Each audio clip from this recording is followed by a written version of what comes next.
आज के इस छोटे से लेक्चर में मैं आपको बता रहा हूँ मोनोसैकेराइड्स के बारे में। और इसके पहले के लेक्चर में मैंने आपको एक्सप्लेन किया था कि बायोमॉलिक्यूल्स का क्लासिफिकेशन कैसे होता है, कार्बोहाइड्रेट्स का क्लासिफिकेशन क्या है, राइट। तो कार्बोहाइड्रेट्स को हमने बेसिकली 3 कैटेगरी में डिवाइड किया था, that was monosaccharide, oligo and poly. तो सबसे पहले हम बात कर रहे हैं मोनोसैकेराइड्स के बारे में, और इसके लिए मैंने ऑलरेडी यहाँ पे टॉपिक दे रखा है। थोड़ा रिपीट करना है तो मैं बताऊँगा कि मोनोसैकेराइड्स ये सिंपलेस्ट कार्बोहाइड्रेट है। क्यों? क्योंकि अगर आप इसका हाइड्रोलिसिस करते हो तो आपको और इससे छोटे यूनिट नहीं मिलेंगे, यानी दे आर ऑलमोस्ट इनहाइड्रोलाइजेबल। तो इसीलिए इसको सिंपलेस्ट कार्बोहाइड्रेट बोलते हैं। लेकिन इसके भी 2 टाइप्स हैं, राइट। उन्हीं टाइप से हम आज का टॉपिक शुरू करते हैं। तो पहला जो टाइप है मोनोसैकेराइड्स में, उसको आप कॉन्सेंट्रेट करो। The first thing that I remember कि मोनोसैकेराइड्स के 2 टाइप हैं, एल्डोज और एल्डोज का क्या मतलब है? एल्डोज का मतलब है कि ये एक पॉलीहाइड्रोक्सी एल्डिहाइड है। ये एक हाइड्रोक्सी और प्लस में एक एल्डिहाइड ग्रुप भी है, पॉलीहाइड्रोक्सी एल्डिहाइड। और अगर आपको इसका एग्जांपल जानना है तो अगेन बहुत ही कॉमन एग्जांपल है, वो है ग्लूकोज। ग्लूकोज में एक्चुअली क्या होता है आपको बाद में डिटेल में पता चलेगा, बट फिर भी हिंट कर रहा हूं। इसमें 5 हाइड्रोक्सी ग्रुप है और एक एल्डिहाइड ग्रुप है, ठीक है। अब क्वेश्चन ये उठता है कि क्या इसका कोई दूसरा पार्ट है क्या?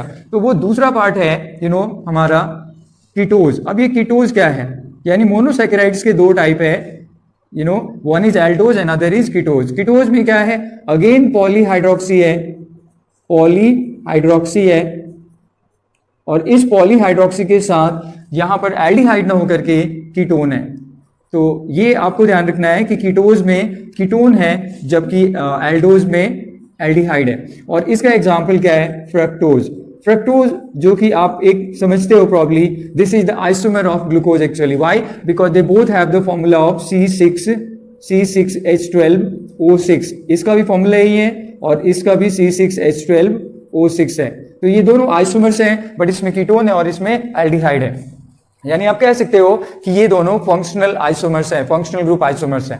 अब क्वेश्चन उठता है कि हमें ग्लूकोज को लेकर के अपने टॉपिक को आगे बढ़ाना है। तो हम बात कर रहे हैं कि ग्लूकोज क्या है, तो यहां से हम ग्लूकोज पे कॉन्सेंट्रेट करेंगे और मेनली 2 चीजों पे मैं बात करूंगा ग्लूकोज के बारे में।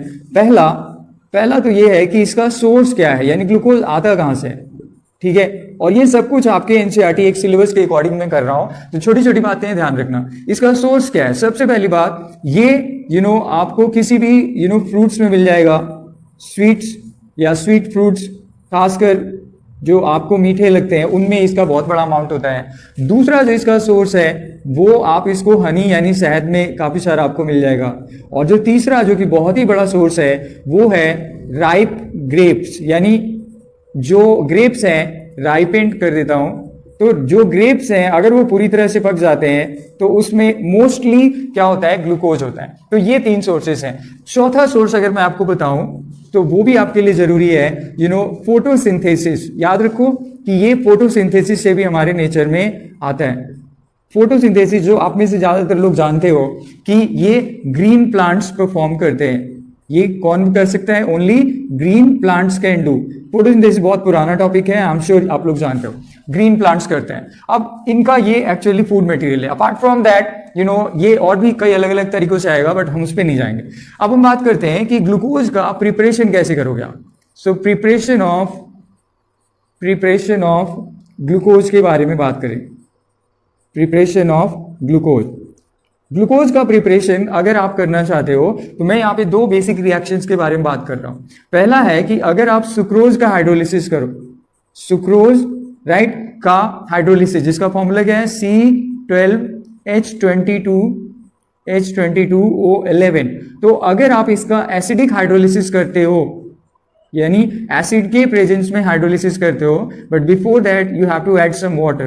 तो सुक्रोज को जब आप वाटर में डालते हो एसिड के प्रेजेंस में, ये तो हाइड्रोलाइज होगा और बनाएगा एक ग्लूकोज मॉलिक्यूल और साथ में एक फ्रक्टोज मॉलिक्यूल C6H12O6, राइट। अब इसके बारे में आपको थोड़ा बताना जरूरी है। So what this is your glucose while this one is your fructose. This one is your fructose. Question उठता है कि ये दोनों का फॉर्मूला तो सेम है, लेकिन ये दो अलग अलग नाम क्यों है? आप में से 99% जानते हो कि these are the two isomers of same compound, and these are called functional group isomerism. What functional group isomerisms are? when two or more compounds have same formula but they have different functional group, then they are called functional group isomerism. इन पे बहुत detail में इस chapter में आगे जाने वाले हैं, तो मैं अभी उस पे नहीं जाऊंगा, but I would say these are functional group isomerism. तो पहला तरीका है सुक्रोज से आप इसको ग्लूकोज को बना सकते हो। जो दूसरा हमारा तरीका है वो है कि आप स्टार्च का हाइड्रोलिसिस कर सकते हो।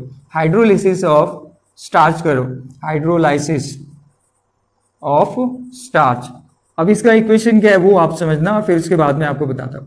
इसमें क्या होता है, यहां पे स्टार्च का जो कॉमन फॉर्मूला है वो है C6H10O5, राइट? होपफुली मैं सही लिख रहा हूं। और ये N नंबर में लिंक्ड है, यानी एक बहुत बड़ा पॉलीमर है, ठीक है। अब इस पॉलीमर को आप अगेन वाटर में डालो, वाटर में डालने के बाद इसका हाइड्रोलिसिस करो एसिड के प्रेजेंस में। लेकिन आपको एक कंडीशन लेना होगा, 2 to 3 atm प्रेशर इसके लिए मेंटेन किया जाता है, और अराउंड 343 केल्विन का टेम्परेचर यूज होता है। तो इससे भी n नंबर ऑफ ग्लूकोज मिलता है, यानी लार्ज नंबर ऑफ ग्लूकोज का प्रोडक्शन होता है, राइट? तो ये दो मेथड है ग्लूकोज के प्रिपरेशन के।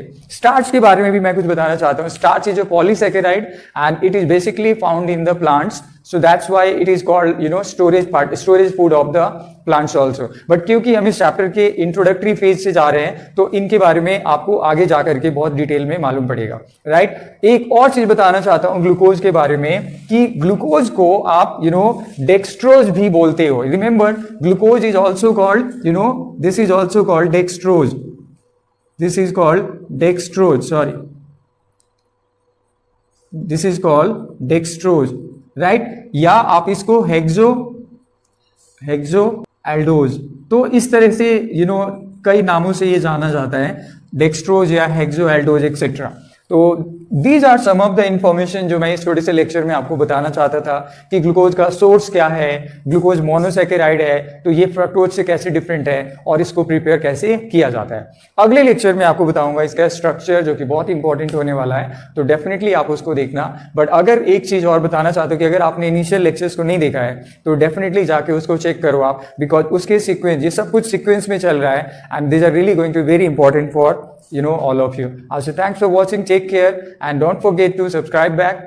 If you haven't done it so far, or you have, and one more thing, if there is any way you like whatever I'm doing, do me a favor. That favor, you will be doing by liking it, by subscribing it, and sharing it with somebody who can be benefited as well. Because by doing so, you're going to help yourself, but it definitely going to, boost me up, because this is how I can, keep on working on all this. Right? Thanks for watching. Take care.